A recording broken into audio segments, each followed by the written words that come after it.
Vamos então aos capítulos 28, 29 e 30. O capítulo 28, ele vai falar sobre a vingança.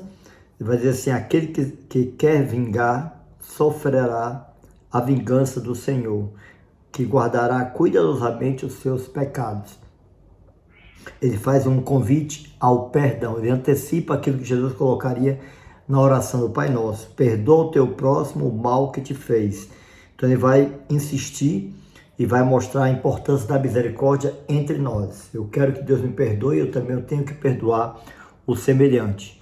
E na sequência ele vai lembrar de ter cuidado com as desavenças. Evita a desavença e diminuirás os teus pecados.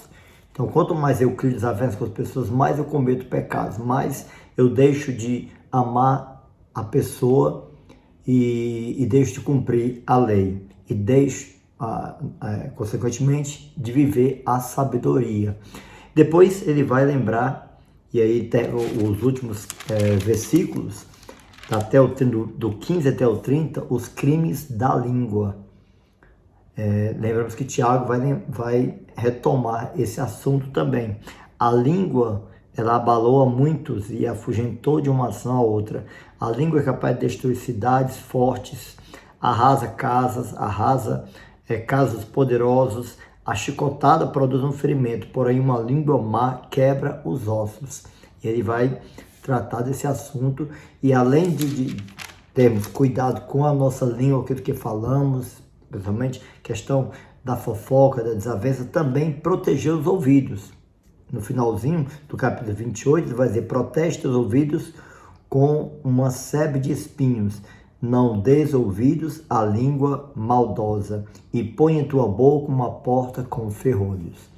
Esses são os assuntos que tratam o capítulo 28, começando com o perdão e concluir com cuidado com a língua, com o que falamos e com o que ouvimos.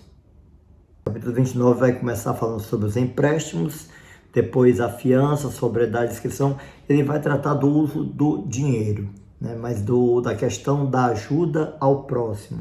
Era comum e já estava na lei mosaica, você encontra lá em Êxodo, Levítico, Deuteronômio, várias passagens que falam sobre a questão de emprestar o dinheiro, especialmente a pessoa pobre que está precisando. Então ele vai retomar esse aspecto da lei mosaica, e lembrando que tanto você deve emprestar, não pode negar o empréstimo a alguém, como também você que recebeu emprestado deve devolver. Então ele vai lembrar que vai alertar que muitas vezes você se perde o que você que emprestou e também um amigo. Quando a pessoa não devolve aquilo que foi emprestado a ele, você vai perder um amigo e vai perder o dinheiro. Então tem que ter muito cuidado, tem que ser uma relação de ajuda mútua.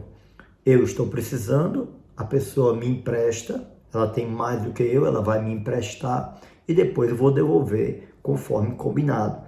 Então ele vai retomar a lei mosaica, mas vai lembrar também que tem que ter muito cuidado nessa relação, porque quando envolve dinheiro pode estragar uma amizade. Ainda nessa mesma linha, a partir do capítulo 19, ele vai falar sobre a fiança. O homem de bem responsabiliza pelo outro. Também era uma coisa comum, era também um ensinamento comum na Torá sobre a fiança, Você é uma forma também de auxiliar um amigo e beneficiar um amigo, que é a pessoa que é beneficiada por um fiador. Então também não esquecer desse favor de alguém que foi fiador para você. E a mesma coisa, sempre ter muita prudência na relação com o dinheiro. Depois ele termina falando sobre a sobriedade de inscrição, sempre lembrando assim, que a pessoa que tem mais, ela deve lembrar que ela tem que partilhar com as pessoas também, seja na forma de empréstimo, seja na forma de caridade. E aí, ele, ainda no capítulo 29, do 28 até o 35, ele vai lembrar daquilo que está lá também na lei mosaica, que é a questão do ano sabático. Vamos lá em Deuteronômio 15, capítulo 15, que também o Levítico transformou no ano jubilau, que era isso. Ele, naquele ano, no ano sabático, contemplava a libertação de escravos, o perdão das dívidas e recuperação dos bens entregues como penhor. Era uma forma que a sociedade tinha de equilibrar, porque a pessoa que tinha mais, cada vez mais, aumentava o seu patrimônio, aumentava, e o desequilíbrio ia aumentando cada vez mais. Por isso que no ano sabático era a forma de equilibrar, a pessoa devolvia e ajudava aquela pessoa que estava cada vez mais perdendo seus bens e cada vez mais endividado para poder se manter. No capítulo 30, ele vai tratar de um tema muito importante naquele tempo e no tempo de hoje. Vou lembrar você que o povo judeu tem uma preocupação muito grande com a educação dos filhos. Os judeus que não moram para você ter uma ideia, os judeus que não moram em Israel, eles ajudam a sustentar as escolas de Israel. E ajudam a sustentar a educação, tem uma educação de qualidade. E o capítulo 30 vai lembrar da educação que começa em casa. E às vezes pode parecer assim um pouco exagerado, como ele diz, aquele que ama seu filho castiga com frequência, para que se alegre com isso mais tarde e não tenha de bater a porta dos vizinhos. Então ele usa uma expressão, algumas expressões bem, digamos assim, bem fortes para mostrar a importância da educação. Educa o teu filho, esforce por instruí-lo para que te não desonre com sua vida vergonhosa. Então ele vai destacar a importância da educação e como os pais têm que educar os filhos. Depois, ainda no capítulo 30, ele vai tratar sobre a saúde, que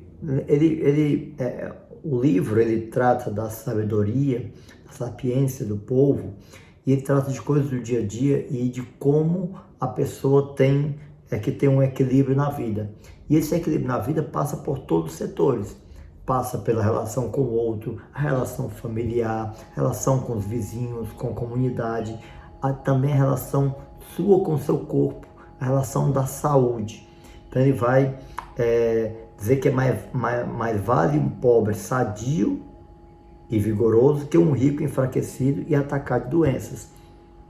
E aí ele completa esse pensamento, esse finalzinho do capítulo que fala sobre a saúde, sobre cultivar a alegria e se afastar da tristeza. Ele vai dizer assim que a tristeza matou a muitos e não há nela utilidade alguma.